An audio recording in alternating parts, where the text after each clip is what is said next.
Baik, bismillahirrahmanirrahim. Assalamualaikum warahmatullahi wabarakatuh. Alhamdulillah bertemu lagi dengan kami di kajian Ustadz Agung Cahyadi Menjawab, yang insya Allah menjawab pertanyaan Bapak Ibu yang sudah disampaikan melalui media sosial ataupun DM ya, ataupun melalui WA ke hotline kami gitu ya. Mungkin kita langsung aja pertanyaan selanjutnya. Ustadz, bagaimanakah hukumnya ataupun bagaimanakah pengaturannya untuk pelaksanaan kurban terkait biaya operasional penyembelihan ataupun distribusi? Apakah dibebankan kepada pengkurban atau ke panitia atau ke siapa, Ustadz? Tafadhol, Ustadz. Baik, bismillahirrahmanirrahim. Ada hadis riwayat Bukhari Muslim, artinya derajatnya tinggi sekali.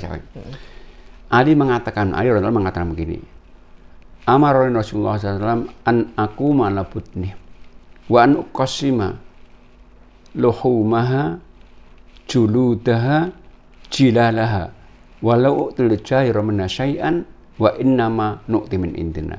Kata Ali radhiyallahu anhu, aku pernah diperintahkan untuk mengelola hewan kurbannya unta, dan aku disuruh untuk membagi dagingnya, kulitnya, jilalnya. Jadi jilal itu begini, kalau unta itu kita beli musim dingin, unta itu di atas unta itu ada kulit untuk menahan dingin, itu mahal. Nah, kalau kita beli unta ada harus dibagi juga, kan niatnya untuk kurban. Maka tadi kalau ada pengkurban titip ke panitia, ini 3 juta Bapak untuk 1 ekor kambing, ternyata dibeli 2,5, setengah harus dibagikan. Nah, jilal itu bagi. Kemudian kata Ali, wala u'til jahir ja'an, dan aku Nabi larang untuk memberikan jagalnya, panitianya, bagian kurban sebagai ongkos. Ongkos kami ambilkan dari dana kami sendiri. Sehingga apa dari ini dari biar orang semua adalah tanggungan pengkorban.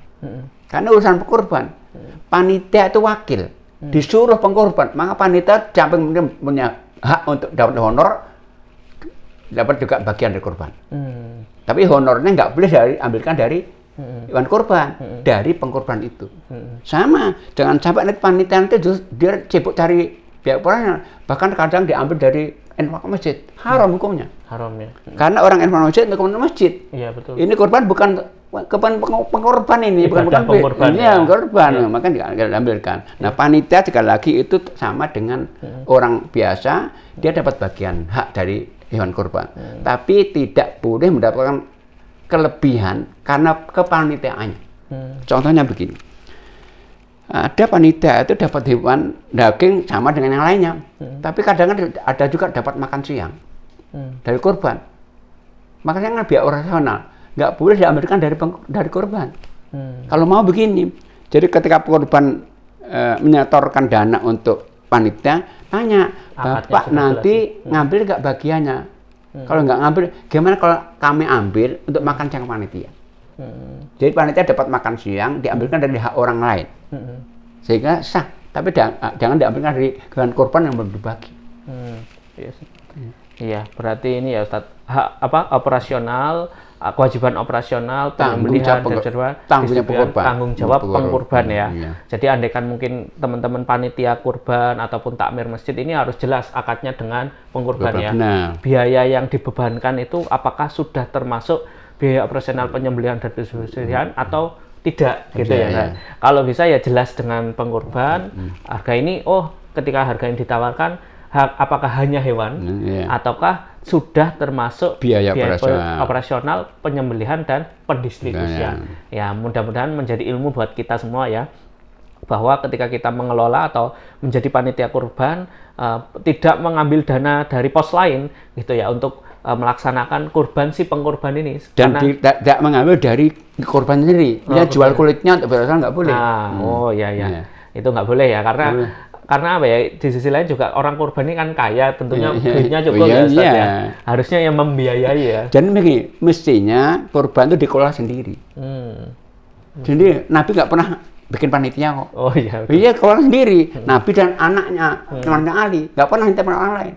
Kalau minta orang lain berarti pengkorban tuh nyuruh orang lain. Mestinya dibayar honor mestinya itu.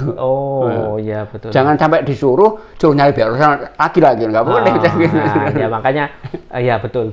Jadi sudah disuruh misal terus berkorban juga misal untuk pengorbanan. Jadi panitia itu dapat pahala, dikenal pahala, jangan dibebankan yang lain lagi.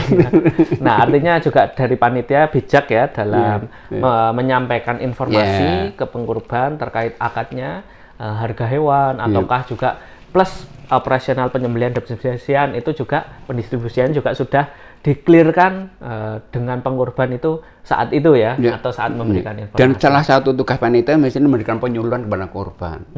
Jangan sampai pengkorban tanya ini gimana caranya, panitia harus tahu. Panitia harus tahu ilmu korban dulu, sehingga nanti nggak salah mengelola apa yang amanahnya gitu loh. Iya betul. Nah, ilmu kurban tadi ya saat terkait hewannya gitu ya. Terus juga bagaimana kondisi kesehatannya. Nah, itu sudah kita jawab ya di video sebelumnya. Jadi bagi Bapak Ibu yang pengen tahu apa nih ketentuan hewan yang dikurbankan, syaratnya harus apa saja gitu ya. Itu bisa cek di video selanjutnya pelaksanaannya bagaimana, cara berkurbannya seperti apa. Nah, insya Allah mudah-mudahan menjawab. Bagi yang pengen kurban, pengen kurban di daerah pelosok ataupun di daerah rawan bencana, rawan akidah, tentunya tadi ya bisa bersama kami di DEKI. Insya Allah kurban akan kita laksanakan di daerah-daerah yang membutuhkan, di daerah pelosok, rawan bencana, dan rawan akidah. Nah, untuk ketentuannya biayanya bisa hubungi ya di nomor hotline kami di 0813 8500 2300. Nah, harga tersebut sudah termasuk biaya operasional, penyaluran, pendistribusian, ataupun penyembelihan. Jadi intinya insya Allah karena kita lembaga resmi, kita salurkan secara amanah, profesional, dan juga tepat sasaran. Monggo bagi yang ingin kurban bersama kami. Oke, mudah-mudahan menjawab. Kurang lebihnya dari kami mohon maaf. Billahi taufik wal hidayah. Wassalamualaikum warahmatullahi wabarakatuh. Waalaikumsalam.